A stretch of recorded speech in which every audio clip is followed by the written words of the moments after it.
Ako po si Cedric at lumaki po ako na hindi ko po kilala ang aking magulang.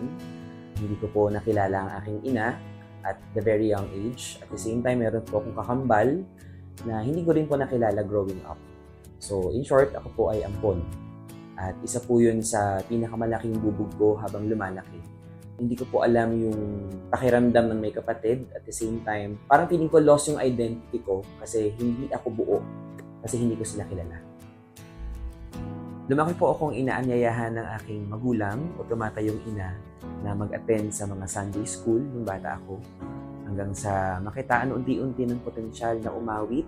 At the same time, nagkaroon din po ako ng aspiration na maging artista or kumanta sa TV.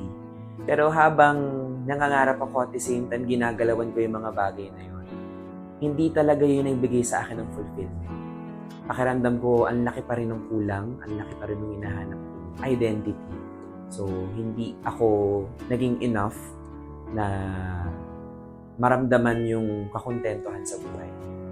So, sa kalooban po ng Panginoon, nakarating po kami ng COG News. Dito po ay unti-unting pinoseso ni Lord. Unti-unti niya rin pinakilala yung sarili niya sa akin at sa pamilya.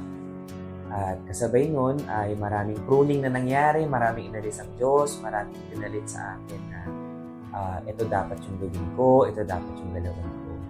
At masasabi ko na ito yung talagang definition na maging anak ka ng Diyos. Or dito talaga ina-explain kung paano masasabi na meron kang identity sa Diyos. Ipinaunawa lang sa akin ng Panginoon na ang identity in Christ pala ay hindi limitado sa family member, hindi limitado sa kung buo ka o hindi. Pero pag sinabing identity in Christ, ikaw ay anak ng Diyos at ikaw ay bahagi ng Kanyang anak. So sa kabutihan po ng Panginoon, ako po ngayon ay pinawag at nagagamit ngayon sa Kanyang bahay-sambahan upang mag-song lead or magpaawit every Sunday. Same time, nabiyayaan din ho ako na magkaroon din ho ng mga mentees or C2S. At ako po ay involved din or active na nagsiserve sa Panginoon through Youth Empowered Youth.